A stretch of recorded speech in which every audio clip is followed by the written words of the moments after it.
Coming up next, the Bookening reads East of Eden.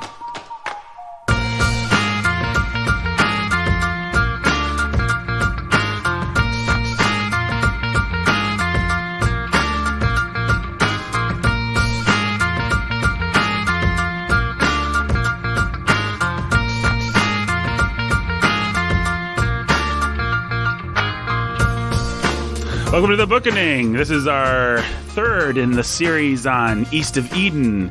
My name is Nathan Alverson. I'm here with Pastor Jake Menzel. Hello.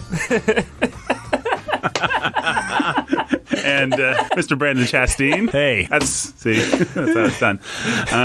We're here to talk about East of Eden in our spoiler-filled episode today. So Cyrus Trask, I didn't quite know, reading the book this time, what to make of this guy. First he seems like a redneck monster, but then somehow he tricks the entire U.S. government into honoring him as a great man. Did you guys buy this character or understand this character? Could you think of anybody like this? I wasn't sure. Yeah, I know this man. I know him very well. I could give a name to him. I don't want to say too much, but I have a friend who I don't think would describe himself as coming from anything like high class, upper class. I think he would describe himself as coming from just normal lower middle class background.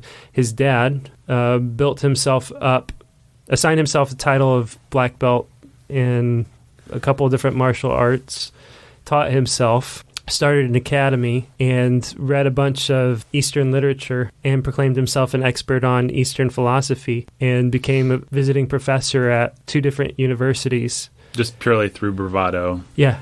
Are you serious? Wow. Absolutely. And he was just a ordinary hickish sort of guy, but he, through his bravado, through his confidence, and it was like reading this friend's story, the way that he sort of slowly brought his wife in and then his sons and just started building the stories about himself and about him finishing runner-up in some kind of national competition. I can't remember all the stories, but I lived with those stories from my friend. That was just the truth of who his dad was. And then just a couple of years ago, he broke down and admitted that was all a lie. He made it all up, all of it.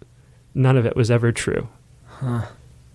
He just bought books and taught himself stuff. And he ended up training, and he aspired for his sons to be martial artists and really pressured them into it and to be great. And one of them was really good, and he ended up walking away from it. I mean, it's just like, it's the Trask family.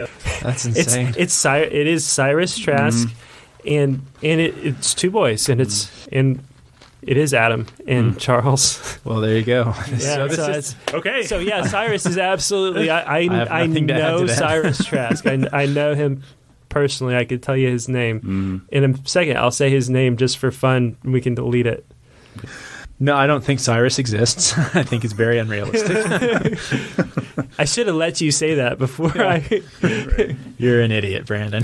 He fits in with his. He seems larger than life in a way that is a weird foil to Sam Hamilton. He's able to charm all these generals and become this very wealthy member of society, so much so that the vice president comes to his funeral, right? And he's a wheeler and dealer. And is able to charm and to deceive. And so a lot of these early themes of deception and the charm that you can have and use to have power over others comes out through Cyrus. And it's interesting that he has a false leg. Mm-hmm. So there's that moment fairly early on where Steinbeck's talking about how every father falls in the eyes of his kids one way or another. The gods fall, and Adam comes to realize that Cyrus isn't larger than life. Sam Hamilton is larger than life. Cyrus isn't larger than life. He's a very small and concentrated little man, is I think how he puts it, or something like that. And he has this obsessive goal. He's a very small and concentrated man wearing a great big That's right. hat or something like that. I don't remember what it was. But no one else can pick up on this, and he becomes...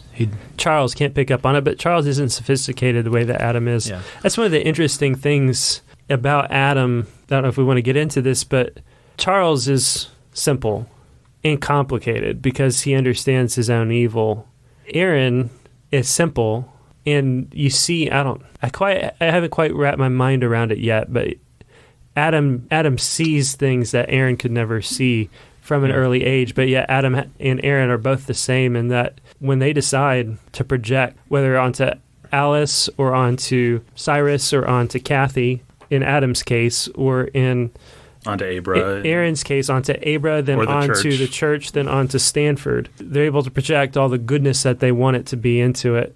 They just become completely blind.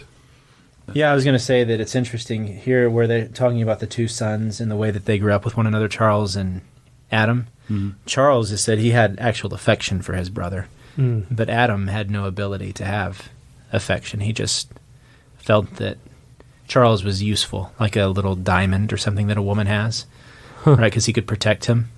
And then Charles is very, there's no depth to Charles. He's very practical and straightforward. He knows himself. He knows his own evil, but Adam is withdrawn into himself so much that I think he says that he's looking at people through the tunnels of his eyes. Oh, yeah. That's right. And so I think Adam's always creating the world how he wants it to look and appear. Yep.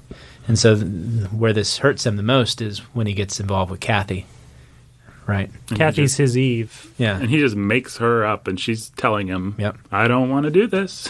Don't try and stop me. I'm going to leave. And he's so blinded by the creation that he's devised in his own head. And you get an early picture of his obsession with creating these worlds and reading into things when he has that weird moment with Alice Trask, where he kept watching her, like he became a peeping Tom for looking for her smile, and then he had to pay for his pleasures with little gifts, little trinkets. That then comes back to she thinks that Charles is doing it, and how sweet he is.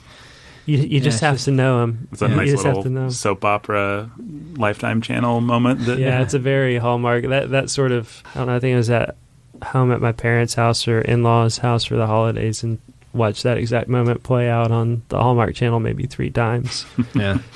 Usually a dude that does something for a chick that he loves, and then she ascribes it to her brute of a boyfriend. Exactly. Yeah. Yep, that's exactly right. But hey, it still works. I got a little misty-eyed, perhaps, when it happened in this book. What's the deal with, you guys keep referring to Charles knowing himself? I guess you're referring to the letters that he writes, which surprised me. I was more thinking, so Steinbeck has that moment where he says some people are able to talk and understand and think about themselves, and some people who can't do that usually have to write. Mm-hmm. And so Charles comes to understand himself as he writes his letters to Adam, but I was more thinking there's a sense in which Charles knows himself and is in tune with the darkness inside of himself, the evil inside of himself, which becomes clear when we see he's able to recognize who Cathy is and see through Cathy. And Cathy's afraid of him because Cathy knows that Charles knows who she is. Right. Mm-hmm. There's Charles, he understands Cathy. There's Samuel, he understands Cathy. And what gives them all the ability to understand Cathy is they're both in touch with their evil. Charles is bad. Samuel has it in him deep down. And well, what you see is 2 sets of characters. One type really value cleverness and this sort of worldly knowledge of the self that has purely to do with the wickedness they can do, versus the other set, which are these more philosophizing, poetic types. And so, like in the Hamilton family, it's Will versus Tom. Here it's Charles versus Adam, or I guess to some extent would it be Adam's mother versus Charles' mother, because they have different mothers. Right? His mother's the theosophist who is paranoid that her husband's going to die, and then when he doesn't, she says that the bad dreams that she had were enough for God to take vengeance on her, so she kills herself. And so she lives in this fantasy, completely separate from reality. And so Adam does to an extent as well. Yep.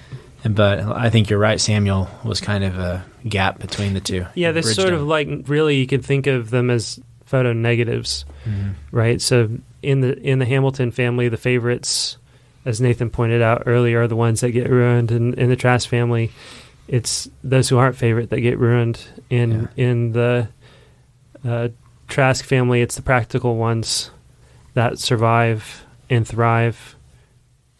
to a certain extent in the Hamilton family, it's the practical ones that are sort of on the outskirts. Outsiders. Who is Adam Trask?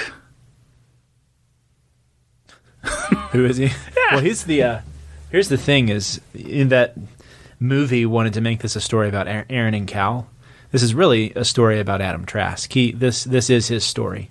Yeah, he is the central protagonist. Yeah. So you watch his development from his birth to his death. It's his story. Birth to death. It's his story, and starts with his dad and ends with him giving a blessing to his remaining son. Yeah. And he goes from being an Abel figure to being an Adam figure. Yeah. At least he wasn't, given the name Adam, because that would be really heavy-handed. That would be a little on the nose, maybe. Right. Steinbeck never did anything that was on the nose in this book. What do you guys think of all the heavy-handedness with the biblical overtones and A's stuff? And C's. A's and C's. I didn't mind it. I liked it better when I was 17 and I read the book the first time, but I thought that I didn't mind it. I think the storytelling aspect saves it, because if it had just been, if you were supposed to believe it as absolutely true, you even get the sense that he could have just made the names up for all we know, and was just telling you a story about people he knew. Right. But the names do become very important with Aaron and Cal. Yeah, you got that prophetic scene in the naming of them and Aaron doesn't make it to the promised land. Yeah. And you get the sense that, Steinbeck is, through Samuel, says that names are important. They can decide a man. They can name. They can set his path. And so, he grows into being Adam, or falls into being Adam, however you want to see it. But did you guys? Did you like Adam Trask? Might sound like a stupid question. Maybe it is. I liked him in the second half of the book. Once he was an older man, I felt affection for him, the way that his sons did. Yeah, those scenes with Cal, man, were so and Adam heartbreaking. Does try. He's, in a certain sense, he's a fool, like Aaron turns out to be. He creates these worlds. He creates Cathy. But unlike Aaron, he's willing to be snapped out of it. He doesn't kill himself. He doesn't let it destroy him. And when good men come to him, better men, like Lee or Samuel, to give him counsel, he listens, and I think there is something sweet about that, especially in the second half of the novel, where he is trying, and he fails his sons, he fails his finances, the man just can't do anything right. And yet Lee says that he might be the best man he's ever known. Right, I think that's interesting, because I think Steinbeck maybe almost pulls that off. I feel like if I was in the situation, I might be someone that loved Adam Trask just the same way that all these more vibrant characters do. As a reader, it's much easier for me to love Lee or to love Abra and Cal or or Sam Hamilton, but they all love Adam. And Adam sort of never loses that Abel touch of people just like him, and the same way people just like Aaron. Yeah, and part of it really is that sort of, he has a sense of innocence about him and a sweetness that's kind of untouchable. And part of that's, the flip side of that is the worlds that he creates around him. Which are incredibly destructive. These fantasies that he builds up. The fact that he's so involved in the war effort and what his idea of the war effort is, that he can't understand. He doesn't even have a clue what Cal is doing in Cal's present for him. He just doesn't get it. Yeah. And go ahead.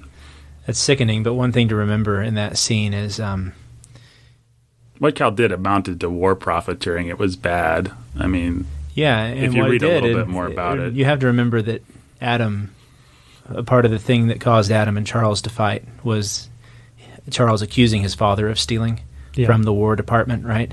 Yep. And so this is going to be kind of a shock to Adam.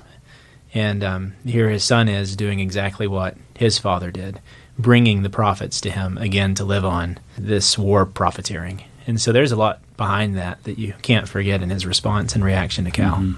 It's a difficult scene because you see it coming from the second that Adam... I think you're supposed to... You're an idiot if you don't think, oh boy, here comes the sacrifice that is not going to be honored. And so you're just in knots, or I was, just like, it's one of those, you just see the trains going at each other and you just know And the only question is how bad the fallout's going to be. There's no question of what's going to happen. But the first time I did think it was a little weird. I had to think about it to remember why Adam was so dismissive, if not outright hostile, to the gift. And he was tender to Cal in ways that he never got to be tender to Aaron, because Aaron, that was just following the scene where Aaron didn't tell him that he had passed his exams, right? Yeah. I mean, Aaron was Well, the thing is, when Cal understood who his mother was, that created sympathy and pity for Adam, and he just loved him all the more. Yeah. And those were just that whole process of Cal, of being introduced to Cal, coming to understand what makes him tick and see his love and affection and his longing for his father's affection develop. It's so painful. It's so gut-wrenching. And one of the maybe my favorite scene my favorite scene is probably the last one, but one of the scenes that always stands out to me is the scene where Adam gets Cal from the jail. Yeah. And you just have that moment that I trust you, son. One of those things that literature gives you is moments that you wish you could have in your own life. That's right. Not to get too autobiographical or anything, but doesn't everybody wish they could have that conversation with their father and just bring up all the picked up from jail and you're afraid and you think the cuff is coming, and instead he takes you home and he has his first real bonding experience with his dad instead. And then he tells his dad that he slips up and says, makes a reference to Cathy, and it's okay, and it's another thing to bond over. And the sweetness comes when he says, shouldn't you be at school? And he says, no, I'd rather be here with you. Yeah. and then he says, "Oh, go make that pot of coffee." Yeah, I mean, poor Cal. He's just so nakedly needy. He's raw. He's so raw. He's always, there's that scene where he's laying in bed praying that people would like him, that he wouldn't be. Yeah. Praying, "Dear God, help me not to be a bad man," or whatever. Yeah. Yeah. I don't want to be bad. I don't want to be bad. But that's something that he has that Aaron doesn't, and I don't know if he gets which lineage that comes from. Does it come from Adam, or does it come from the Charles lineage? His ability to be raw and naked. Because I don't think Aaron can. Aaron is always going to protect himself behind these. Everything's self-protection with Aaron. The dirty secret of Aaron is that nothing's actually pure and good with him, I don't think. Everything's all self-protective. Mm-hmm. Well, I have absolutely no sympathy for Aaron. I take that back. There's one scene where I teared up for Aaron a little bit, which is when he's under the willow with Abra, and she says, "I'll be your mother," and then he just bursts into tears and doesn't even understand. Yeah.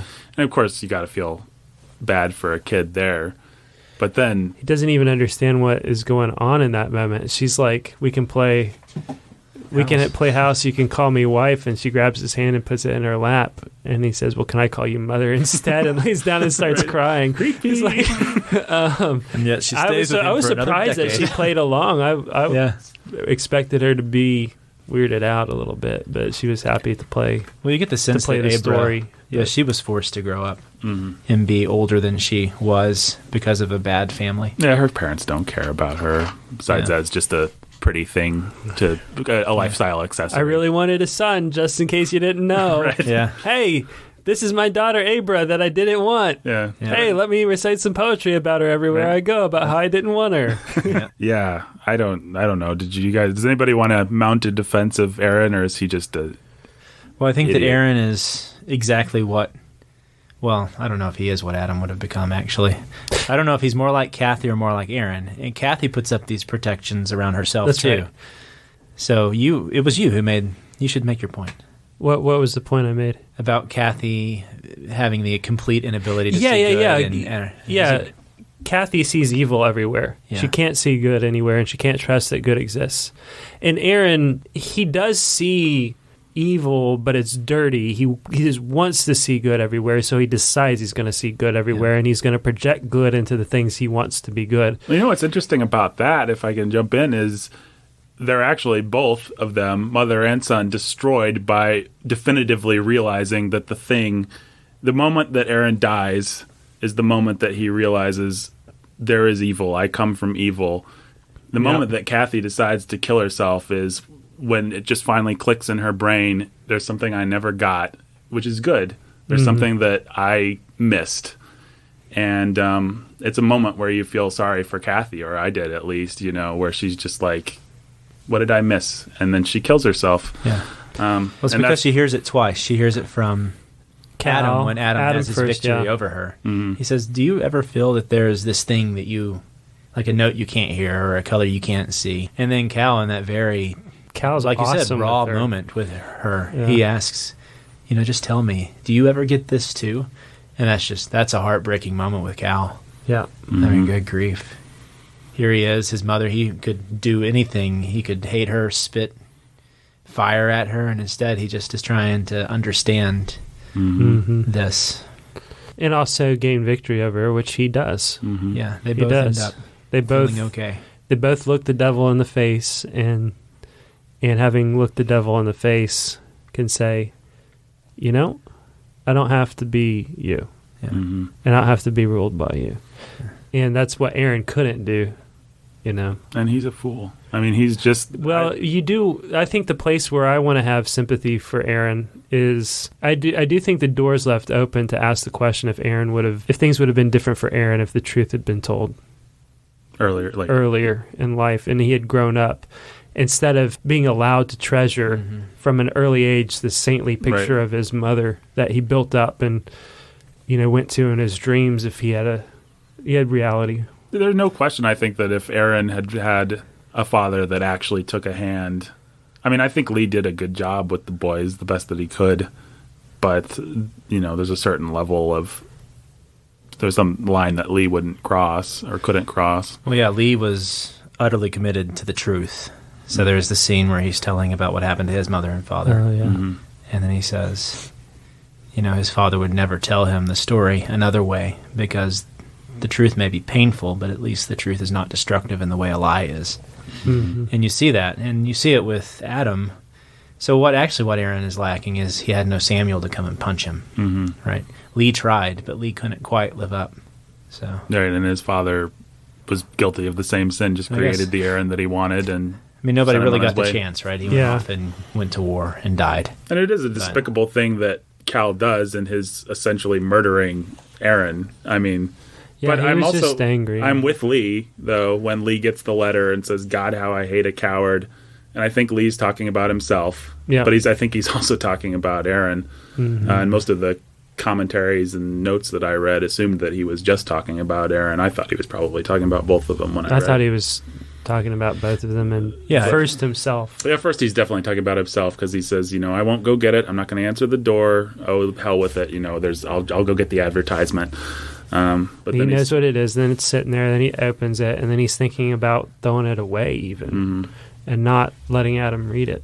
And then he says, "I can't make that decision." But then, as he's walking in with it, I think with the tea or whatever it is, he says, "Oh God, how I hate a coward." And that's kind of how I don't want to be too hard on Aaron. I understand what created Aaron, but the fact that he's going to throw away Abra, who's clearly awesome, is just like, dude, he's a moron. You're a moron. You've got this wonderful thing. You've got a chance for stuff that you're... But, no, he never... What you end up finding out is he never actually had a chance because she's wonderful enough to know that he's not the kind of man that she needs. Yeah. I don't know why I feel... I'm willing to be sympathetic to Adam. I don't know what it is. Maybe there's just the Cal in me that finds Aaron annoying. Yeah. But, and maybe that's good. I think maybe it's a useful thing in the writing of the book for Steinbeck to allow me to feel the same way that Cal does. Well, I've got a thought that might take us down a rabbit trail that I've been wanting to insert for a while now, and there's the narcissism of Adam and the Trask family. You see this sort of running commentary about people only talking and thinking about themselves, and I think that there's an idea, at least in Steinbeck's mind, that Adam actually had it in his power to save and return the favor for some of the Hamiltons. Like I think Adam could have saved Tom. I think if Adam had given Tom the ranch to farm the way that Tom explicitly asked him to multiple times, or not Tom, Samuel explicitly asked him to multiple times, that it might have been a saving grace for Tom. I think Adam ends up going and buying out Bessie's house so that she can go to her destruction. Adam's sort of unwittingly, because he's only thinking about himself, having talked to Will about it, having thought, having heard Will's wisdom about it, it sort of unwittingly sends Desi and Tom both to their destruction. Right. There's a sweetness to Adam because he does do the right thing when push comes to shove, but push always has to come to shove with that guy. He is a passive man that just kind of lets things happen, and he lets things happen to his sons, which is a pretty big sin, and he lets things happen to the people that he should be responsible. He is the opposite of Sam Hamilton in that sense. Sam Hamilton takes responsibility for everybody. Yeah, I guess I just jumped us right back to Adam and Sam, but in my mind it was connecting to our conversation about Aaron. Well, because Aaron, that sin of his father's lives in Aaron and destroys Aaron. Yeah. Aaron's a complete narcissist. The thing about Aaron is that for whatever reason, Aaron doesn't have the power to destroy people around him the way that Adam does. Maybe just because he hadn't accumulated the power that comes with wealth and living and age and time. I think Aaron probably would have been a very destructive man in his own way if he remained unchanged and got married to Abra and had kids. And Cathy says as much when she tells Cal, it's good he's considering becoming a pastor because there's no more damage you can do than in the church, right? Here in the whorehouse, I'm limited. But if he goes and becomes an Episcopal priest or something, then there will be all sorts of power to do all sorts of wickedness. And maybe part of the reason that Cathy actually chooses Aaron is not simply because she wants that cherubic son. She wants the good son. She wants the son that she can't understand. But maybe there's actually a narcissism and something that she recognizes. Maybe Cal is actually beyond her because Cal is in the process of being redeemed, whereas she chooses to watch Aaron and to leave her inheritance to Aaron. Because Aaron's just as irredeemable as she is. Yeah. And she sees that. Yeah, there's no question she's the one that's going and visiting the church, right? No, absolutely not. I didn't think so. Spying on her son. The one that, what was his name? The pastor sees her in the back and he keeps wanting to go and talk to her. Yeah. And maybe it'll lead to confession or something. Yeah, that scene was kind of gay, like literally.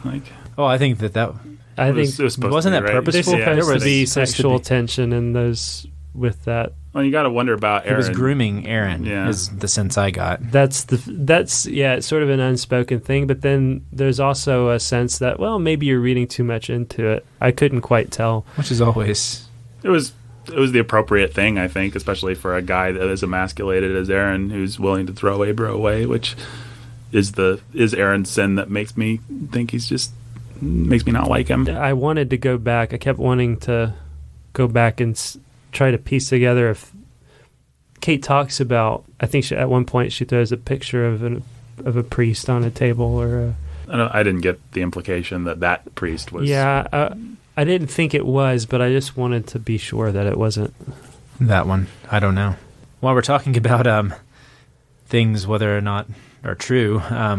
Is Steinbeck suggesting that Aaron and Cal could have different fathers when he keeps talking about the two different eggs? He's always suggesting that's always out there. Yeah. I mean, I think he's playing with the idea that Cal is of the lineage of Charles and Aaron. Yeah, you actually assumed it earlier in our conversation. Yeah. I don't know that you can assume it, but it's always sort of there as a question. I mean, my assumption was that they were both actually Charles kids, and that's what you want to assume. But I think that it could be either. That's the question is supposed doesn't to be. Cathy basically say when Adam confronts her in the whorehouse that come on, we didn't even hardly do anything. How do you think I got pregnant? Like she basically makes it sound like if Adam had been thinking at all, he would have figured out that it was Charles because. And that was also her attempt to stab at him, but right. You'd say Adam somehow thinks they're his sons. Likely, so, yeah. He's not troubled. Yeah, but Adam is really good and adept at building a world, that deciding that. I could totally buy, given who Adam Trask is, him having very limited sexual or very impotent sexual congress with Cathy, and then deciding that, oh yeah, I fathered those kids. That's just who he is. That's just who he is. He's that much of an idiot in some ways, unfortunately for him and for his sons. Is there any question? I think Steinbeck doesn't like Aaron. You guys think? No, I think one of the things that's interesting about this novel is that Steinbeck in a novel about not playing favorites, Steinbeck likes certain characters, and it's pretty obvious that Steinbeck likes Lee, that Steinbeck likes Samuel, that Steinbeck likes Cal.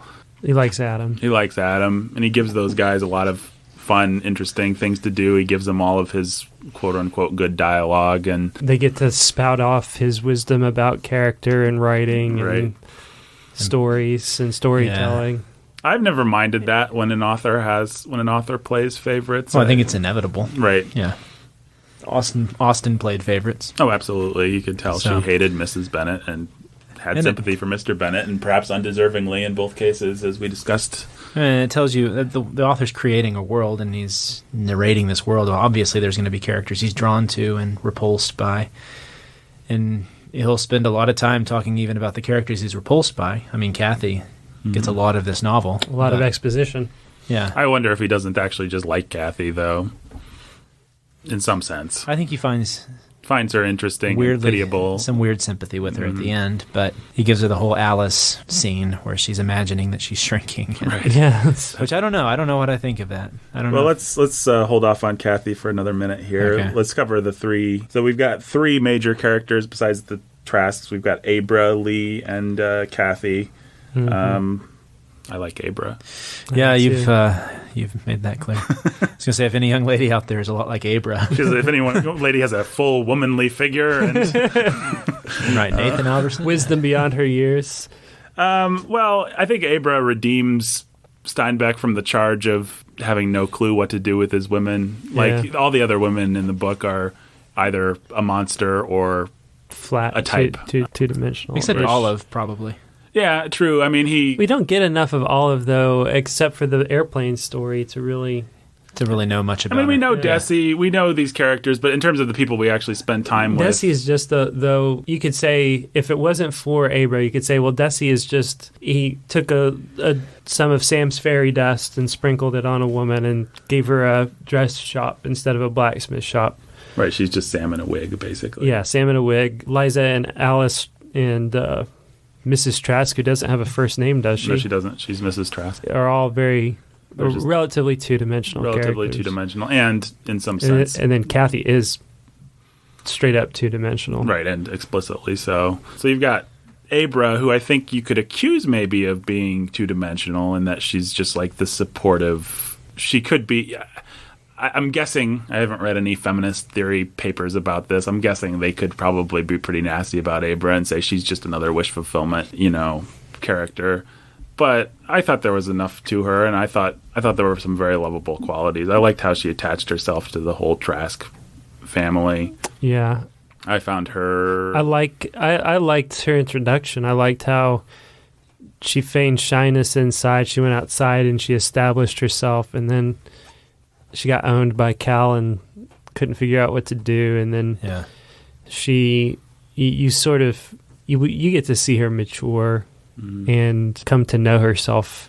And she hangs out. She sort of becomes an attachment to the Trask family. She develops that really sweet relationship with Lee that gives us that great scene towards the end. Mm-hmm.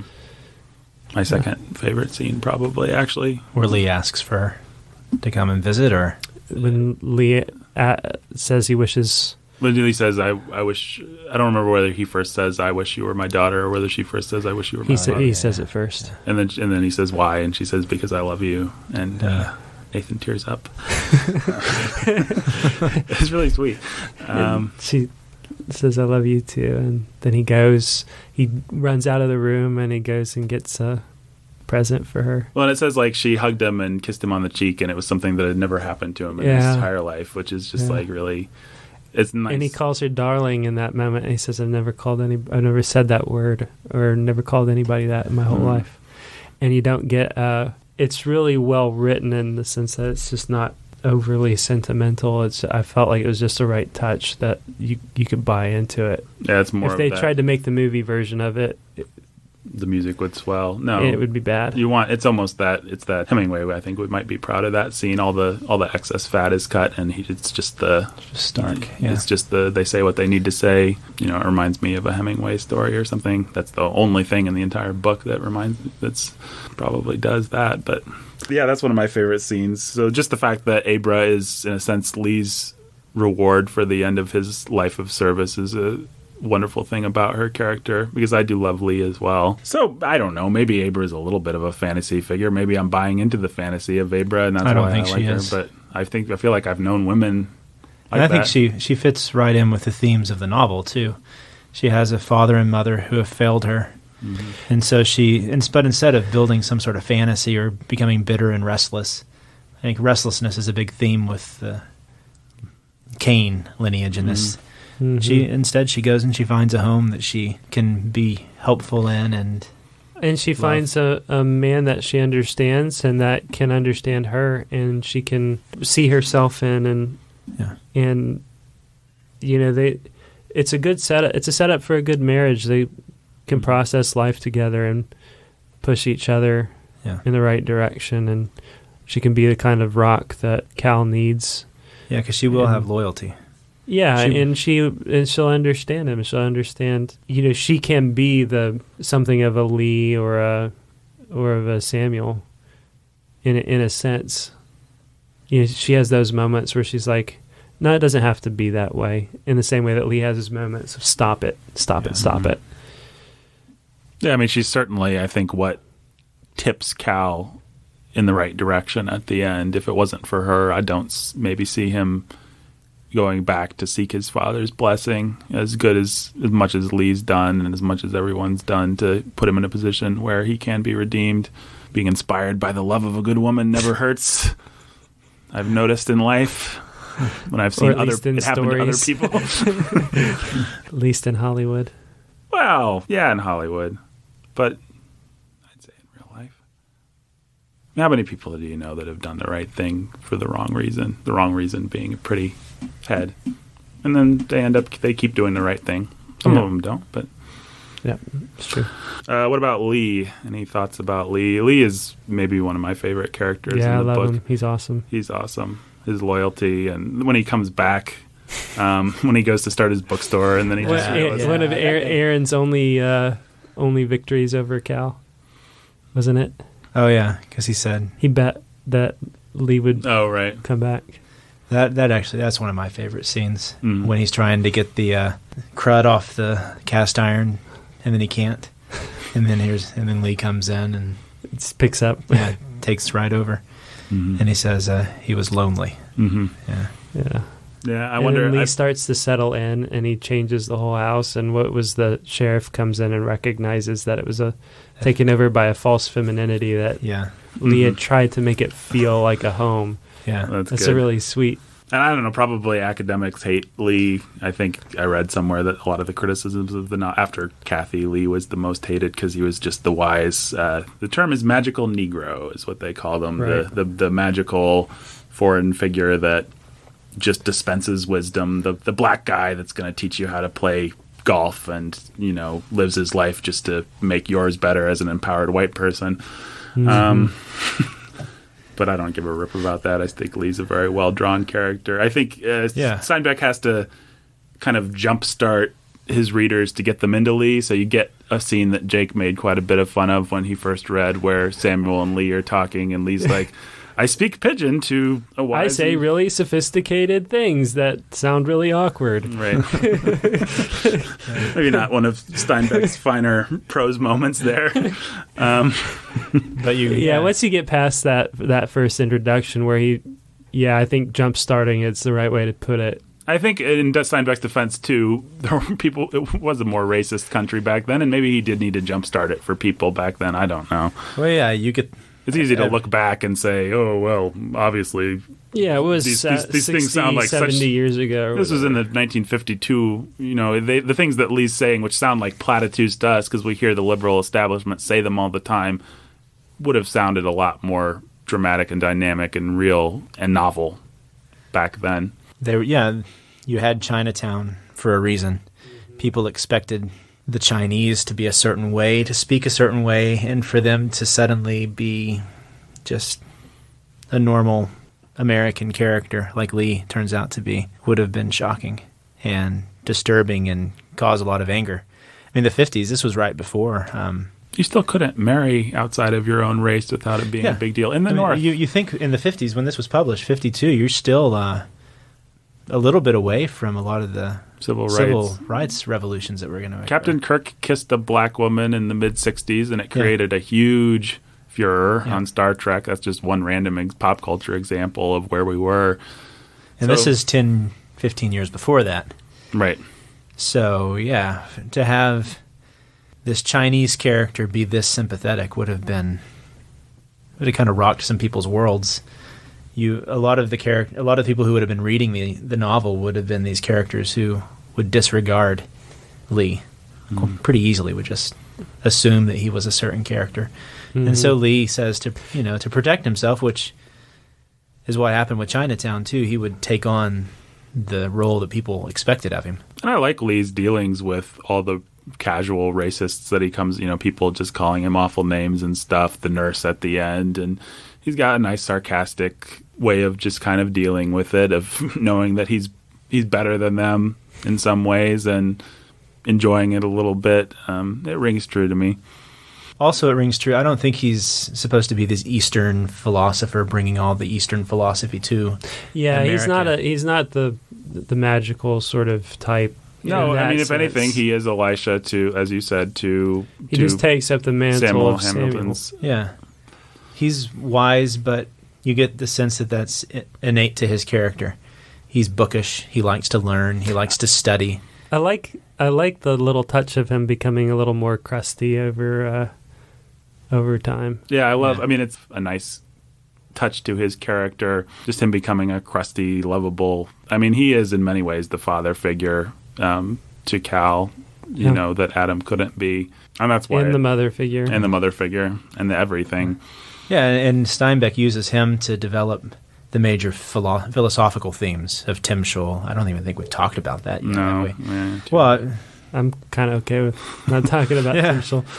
You can read about it. It's central to basically, instead of there being, it deals with the themes of fate that run throughout the novel. And instead of you being bound to either be good or bad, you have a choice. Mm-hmm. Right? You can choose what you do. You can choose your actions. And that's sort of, I was trying to figure out why it shook Samuel so much for him to say that, but it shook Samuel's world. Jake is as a pastor, he should tell us all about it. let's save that until we run out of time. But yeah, so all I'm saying is that he does use Lee to be this Eastern philosopher character, but it seems very natural and a part of Lee's. Well, I absolutely love Lee for figuring out everything about strokes or whatever it is. Once he realizes what Adam is sick with, he goes and he becomes such an expert that the doctor, is amazed. Feels like he could learn a thing or two from this random Chinese guy that is first a nuisance and then... So I think Lee is a lovable character. He is the other non-narcissist in the book. I mean, he's willing to just live his life for the Trasks, and it doesn't feel like a wasted life. And I think that's why it's so moving to me when Abra loves him at the end. Yeah. That he has a daughter, that he's going to live the rest of his life, Loved, and... They'll take care of him. Mm-hmm. When he gets old and sick, which you think will probably be like another 30 years or something, because you don't even know exactly. He is kind of a timeless guru-type character in that sense. Yeah, it's nice that he gets his reward. I think that's why that little scene with Abra, which on the surface of it is just like, I love you too. It does do the Hemingway thing of having, the glacier at the top that you see, and there's all this stuff underneath. Anybody want to say anything else about Lee? No. No, you have such respect for his tenacity. Mm-hmm. Yeah. He's just decided at a certain point pretty early on, he just decides he's going to be committed to Adam. He's going to be committed to these boys. He's going to make them thrive. And then he does. He does. And then one of them was unsavable, and that one he doesn't save, but he does his darndest, and he wins with Cal. Stop it. Those stop it scenes were so good. Mm-hmm. Make you love Lee so much. Yeah, he's so... Sitting out on the porch and waiting, and he's going to try to fight. Yeah. And I love his sense of, he knows when Cal's burning the money, it's just like, okay, whatever. Burn the money. he's not just always going to be there with the obnoxious rebuke. He feels real to me in that sense that he's not always wise. Sometimes he's just a crusty old guy. Sometimes he's just the guy that makes tea. But when he chooses to say something, it's worth saying, and that you'd be better off listening to it. And it's also really interesting the moments he just, in wisdom, chooses to let things run their course. Yeah, it's very respectable, and it's him building on something that maybe Samuel wouldn't have done actually, or wouldn't have been very good at letting. Yeah. If anything, not that Samuel is bad, but Samuel is always going to interfere and take responsibility. Lee knows when to let well enough and alone. He's learned that, to be quiet and to be unattached at times. Yeah, I mean, he could say to Cal, "You're going to regret burning up that money," but he might think, Cal needs to burn up that money and learn to regret it later. Mm-hmm. Yeah, maybe it's even Cal needs to do something totally stupid, and you know what? It's not going to do any good for me to give him a speech about it right now. And if it's not this, it's going to be something else. So, So that's Lee. He might actually be my favorite character. In some ways, he is my favorite character. In some ways, I like him better than Samuel Hamilton. Simply, I don't know why. It's stupid to compare them, I suppose. But yeah, I feel like it's sort of like trying to decide between Elisha or Elijah. You sort of feel, in some ways, Elisha does some more awesome things than Elijah ever did. Right. But Elijah's Elijah. Right. At the end of the day, they're both pretty awesome. Exactly. Well, I suppose we can't put off Cathy any longer, so let's talk about Cathy. The character, let's just read this. What is here it is. I found it already. So our narrator, Grandpa John, we asked him to tell us a story about Uncle Cal, and now we're getting I believe there are monsters born in this world to human parents. So some are misshapen and horrible with huge heads or tiny bodies. They are accidents and no one's fault. Once they were considered the visible punishment for concealed sins. And then he says monsters are variations from the accepted norm to a greater or less degree. As a child may be born without an arm, so one may be born without kindness or the potential of conscience. Now, I wouldn't consider this to be the final word on Cathy, because he kind of revises. The narrator himself keeps saying, we never really knew what Cathy wanted, and so we don't even know whether she got it. I don't get it. Yeah, I've gone back and I've examined the footnotes of Cathy's life, and yeah, I don't know if we can call her a monster or not. That's what he says, and that we don't know if there was something she was afraid of and running from, and we don't know if she got away from it. And so this is his attempt to make sense of Cathy, in a sense. Right. To make sense of all the bits and pieces he had heard, all the photos. And really just to show how indecipherable Cathy is by demonstrating that as hard as he's tried, he can't put a finger on it. Yeah. Well, what did you guys think about Cathy? Did you think she was a successful character in the novel? Did you think Steinbeck pulled off whatever it was? And maybe I should ask, what do you think he was trying to achieve, and do you think that he achieved it? I thought I knew what he was trying to achieve and that he was doing it just fine in the first part. She was very believable as a monster, and she did things that I wouldn't have they just seemed shocking to me. When she shoots at him, I was not expecting that. Were you expecting him to I was not surprised. Yeah, I wasn't so much surprised as it was just...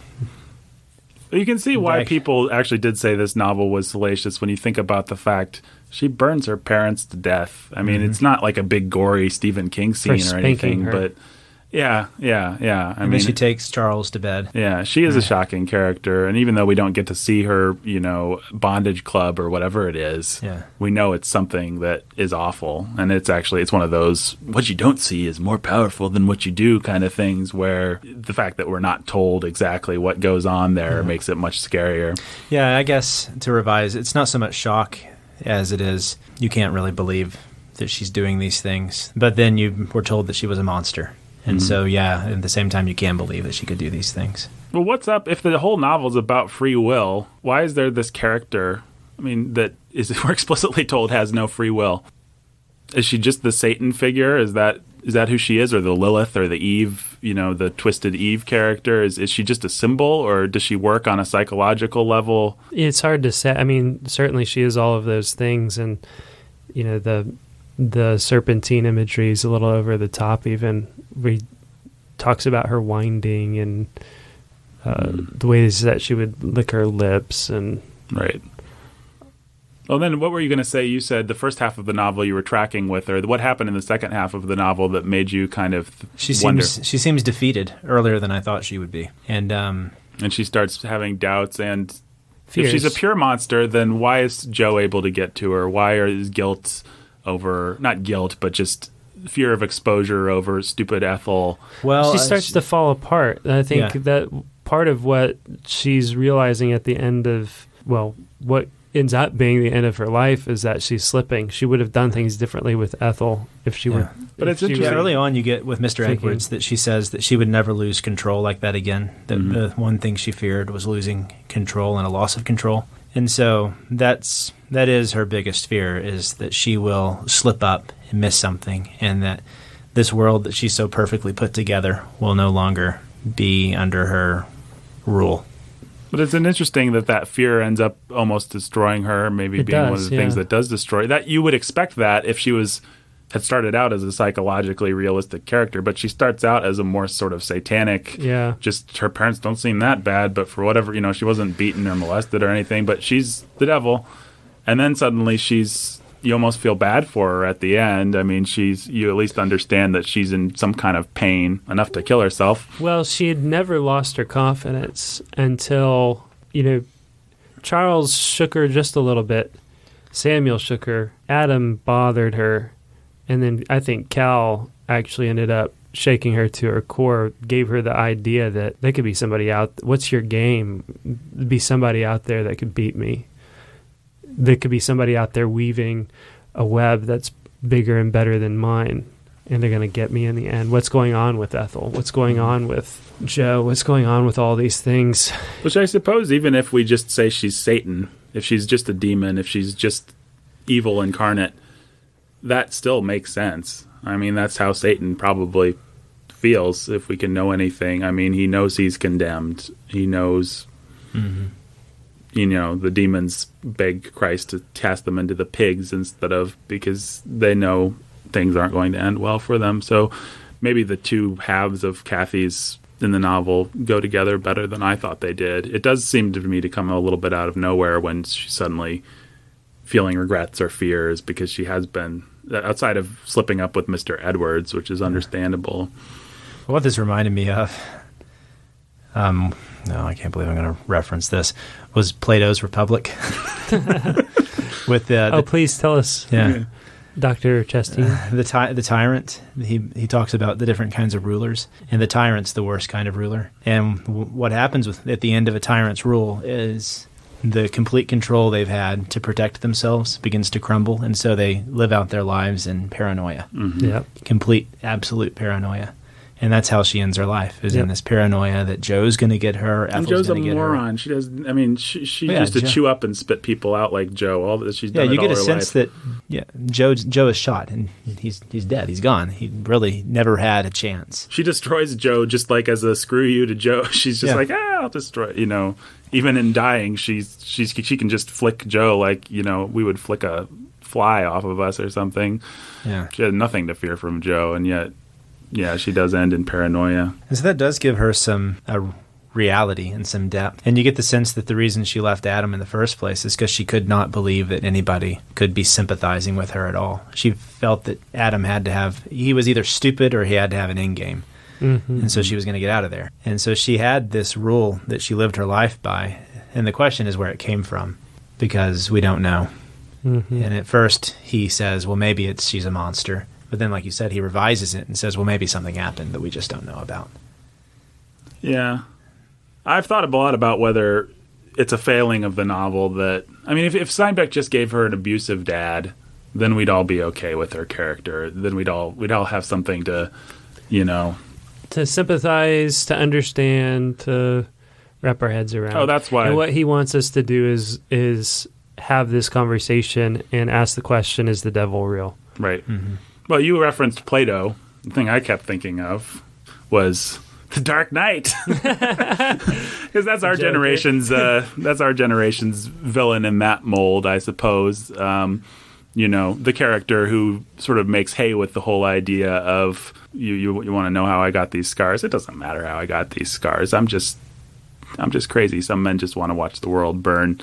Kind of that was an idea that everybody found very intriguing back in 2000 and whatever when that movie came out.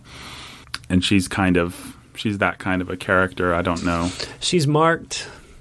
Just the way Charles is marked. Interesting that the final Cain figure is not in marked. telling is not marked.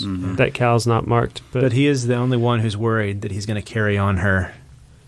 Yeah, the others aren't. Yeah. I think what she actually does is she tries to mark Aaron in her final act.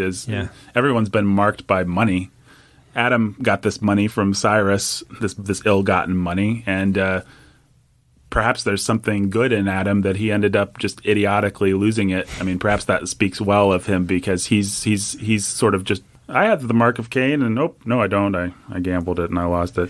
You have then Cathy gets the money from Charles, so she's carrying on this thing, and then she finally passes it to Aaron, and it dies with him. I don't know what actually happens to the money. It ends up back. I'm sure you're not supposed to think about the fact that it probably ends up back in Cal's hands. Right, but I'm sure you're not supposed to think about that. I guess I don't have a huge problem with Cathy not having a backstory that defines her. I think it does make her interesting, and it gives you something a little to think about. And I think that there is, if you want to get all philosophical and theological about it, there is a mystery to where evil comes from. It's something that we're not ultimately supposed to know. I don't think that God hasn't given us. We don't know where the devil came from. Jake, you were talking about this yesterday, so I'm borrowing from you. So credit where credit is due. We don't know. And, when you look at real life stories, we know that, such and such a serial killer was beaten as a child. But how many people are beaten as children and don't end up like that, There is a certain sense in which God hardens Pharaoh's heart, or he doesn't. God chooses some vessels for destruction, or he doesn't. And there is a certain existential tragedy to the Esau have I hated, and Esau having tears that don't lead to repentance. Yeah. And we as Christians, I guess, I don't know, maybe you want to jump in here, Jake, and save me. Maybe am I messing it up? You're doing just fine. Keep going. I mean, I think we can have a certain amount of pity for Esau having tears that don't lead to repentance, and for Cathy having tears that don't lead to repentance, which I think she actually does have tears at some point in the book, maybe when Cal sees her. If not, she's at least wrecked by the fact that she missed something, which is a powerful idea. But we can also just bow before God's goodness to us and him choosing some vessels for destruction so that he may be glorified. And that, I guess, if you want to get all theological about it, that's who Cathy is, and that does not ring untrue to me, I guess. And yet we still have before us Timshel. Right. That's what We still have before us the choice, and it may all be written in heaven, but we live it now. Maybe that's what Cathy helps bring out, is she missed something, and maybe God ordained that she would miss something. Maybe she was just born missing something, but she was still responsible to find that thing, and she's still damned for not finding that thing. And not wanting to. Yeah, with the story that Lee tells about Timshel, he talks about rejection and how that might be at the basis of all guilt and sin. But then you have, in conjunction with that, you have later on in the novel Cal being worried that he doesn't know where his meanness comes from. He says, sometimes I'm just mean, and I don't know why. And I think he's honest. It doesn't necessarily come from the rejection. He just has it in him to be mean. Yep. And Cathy is the representative of this other aspect where Steinbeck is showing us that sometimes this cruelty comes from this twisted root that we don't completely understand. We're all looking for excuses, and that's the other part of what Lee says. If there were enough excuses in the world, I suppose we'd all be fine. Yeah. And we're all looking for ways to excuse our guilt, and not feeling loved is one of our great excuses, and it's one of Steinbeck's excuses for us that he holds out to us. But the fact is, we're responsible for our sins. We're responsible for our guilt. Yeah. And we can't pass the blame on to Cain any more than Adam could pass it on to Eve. Yeah, and so to get back to your point about the Timshel with Cathy, what you see with Cal is he may not have had the capacity to see this color either, but at least he did have the capacity to care. And he did have the capacity to choose then to live his life in such a way as to make amends for that. And she just completely is unwilling to do that, and so she's consumed by her hatred and her bitterness and her fear. And she eats herself like a serpent. I mean, I think it's fitting that she destroys herself. That was a weird thing to me the first time that I read the book. I expected a much more dramatic end for Cathy Ames, but She dies alone and afraid. and even Alice, she goes right on past Alice. She doesn't even get Alice in the end. That's probably the saddest thing for her. And then she just disappears. Dialogue mostly sucks. Yeah. Or sometimes it's purple. Steinbeck goes a little purple sometimes, and it's okay. Yeah, I think you convinced me maybe early on, Nathan, that the fact that we have these beautiful little lines of prose that are almost poetic next to really clunky stuff is just the part of Grandpa telling the story. There you go. And that makes it, I mean, it's fine. It's just the way it is. You got to live with Grandpa John and in order to get the story. And Grandpa John thinks the story is what's important. And sometimes he's poetic and sometimes he's not. And sometimes the thighs of women lose their clutch. Sometimes. That was the dumbest chapter. Yeah. One other question. Who are the three men in that one chapter? The man that loved everyone? Yeah, I'm assuming that the rich one was Rockefeller. Or one of those guys, one of the robber barons. One who was famous, almost like an academic, right? There was the one that everyone rejoiced when he died. They rejoiced for two of them dying, right? Yeah, maybe we can. I think I wrote down what chapter it is. Who said it? Even was it Steinbeck? Grandpa John. It was the beginning to book 4, wasn't it? Yeah. Huh. I remember clearly the deaths of 3 men. One was the richest man of the century, and then he made up for his evil by giving back. But still nobody cared. And they said, thank God that son of a bitch is dead. Right. That would have been Rockefeller assuming Carnegie. And then there was a man smart as Satan, lacking some perception of human dignity and knowing all too well every aspect of human weakness. He used his special knowledge to warp men, to buy men, to bribe and threaten and seduce until he found himself in a position of great power. He clothed his motives in the names of virtue, and I have wondered whether he ever knew that no gift will ever buy back a man's love when you have removed his self-love. A bribed man can only hate his briber. When this man died, the nation rang with praise, and just beneath with gladness that he was dead. I assumed it was Wilson, or one of the presidents. I did some research, and I think I know who it is. So I don't want to pretend like I came up with this by myself, but it makes sense given who I know. Is it Roosevelt? No. Roosevelt might be the last one, actually. Yeah. Hearst, William Randolph Hearst, the newspaper baron. Oh, yeah. Okay. Yeah. He was a despicable man in many ways. Interesting. Just watch Citizen Kane if you want to find out more about him. That's right. Yeah, he's... okay, that makes sense. I guess people have put a lot of thought into this. Well, he was people that... Hearst fits the bill in that he's not Hitler. He's somebody that everyone did love and respect. He was a powerful man in America that was supposed to be respectable, but he destroyed people with his paper. And I see. I was imagining it would be somebody like Wilson, who was a powerful man who sent, soldiers to their death, or something like that. And the last one would be FDR. That's what the thing I read said, which sounds good. Read the description of the last one again. There was a third man who perhaps made many errors in performance, but whose effective life was devoted to making men brave and dignified and good, in a time when they were poor and frightened, and when ugly forces were loose in the world to utilize their fears. This man was hated by the few. When he died, the people burst into tears in the streets, and their minds wailed, "What can we do now? How can we go on without him?" FDR, Churchill, maybe. I'm not a progressive liberal, so I don't really like FDR that much, but it sounds like that's what he's talking about. FDR. I mean, Steinbeck in many ways was a progressive liberal. Right. He devoted his life to the plight of the poor. Given Lee, given Grapes of Wrath. Yeah. I like this book a lot better than Grapes of Wrath. Oh, I do too. Yep. Maybe it's just because the themes are more universal. I've not read Of Mice and Men. I know that's supposed to be a real tearjerker, but I know the ending just through cultural osmosis, which makes me a little sad. You know the characters from Bugs Bunny cartoons, right, Lenny crying out loud. Lenny and George. All right, so I love East of Eden. Sounds like you guys liked East of Eden too. The first time I read the final scene was the first time that a book ever made me cry. And I cried for about a half an hour. And I hadn't cried before that for about a decade, like about anything. Because I had a lot of family drama and stuff, and I'd kind of gone into myself and looked at the world through tunnels.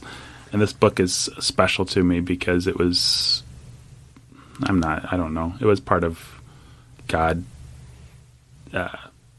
bringing me out of that. And I'm not saying the book is godly in every way, but it's just something that he happened to use in my life. One of the things that Steinbeck forces you to do, one of the things that he does is he takes sin seriously enough to admit that it's real and admit that we all carry guilt and force us to look it in the face and deal with our dads and our moms and everything else. And I think he gives us an ending that, it's humanistic, it's existential. It doesn't exactly work as much as I would like it to be, which me and Jake discussed this off mic, as much as I'd like it to just be the gospel. It's not quite. But it does give you a beautiful little picture of having the freedom to make the choice for good. It's redemptive. Of not being destroyed by your father's sins. And that was a powerful thing for me when I first read the book. And I think it's a good and powerful thing for other people to read the book for. I cried for, I'm going to one-up you here, I think it was about 45 minutes yesterday. Wow. How long did you cry for?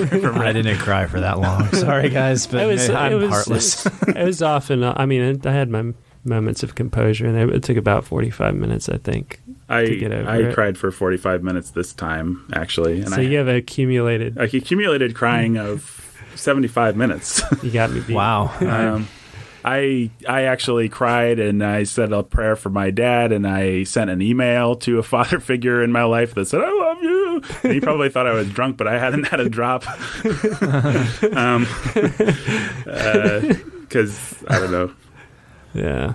It did keep me up late thinking and just turning over the events of my own past, my own relation to my children, my ability to forgive or not to forgive, and how bitterness can take root. And there's a lot there with Adam, just his raising his hand.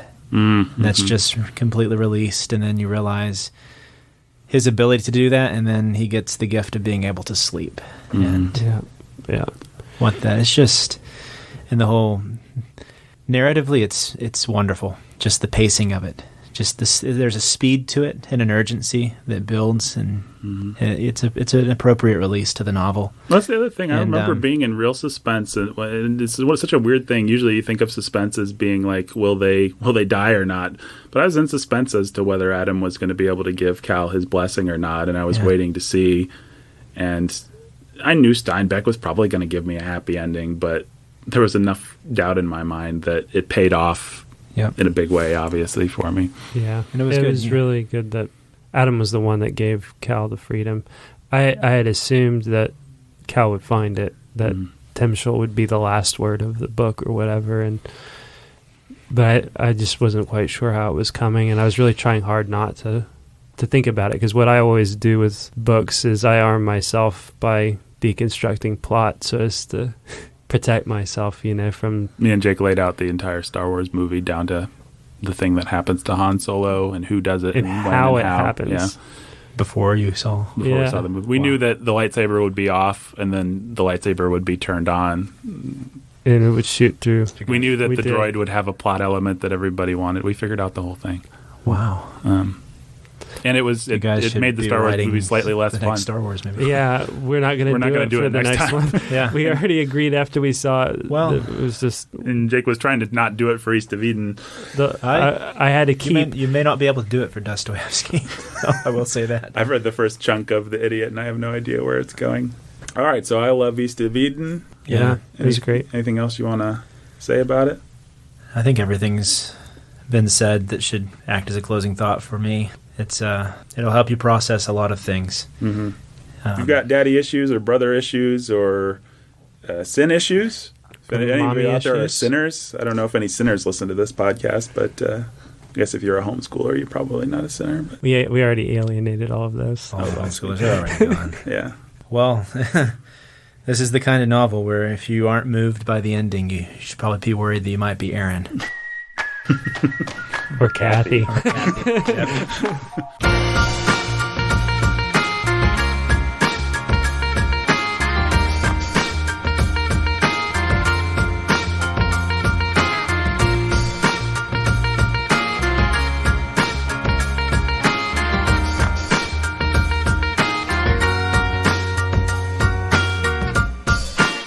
Today's episode of The Bookening was written and produced by me, Nathan Alberson. It was performed by Nathan Alberson, Brandon Chasteen, and Jacob Menzel. If you want more awesome content like this, go to warhornmedia.com. There's articles, there's music, there's more episodes of this amazing podcast, and just all kinds of cool stuff at warhornmedia.com. Cool stuff by me and my friends and work acquaintances.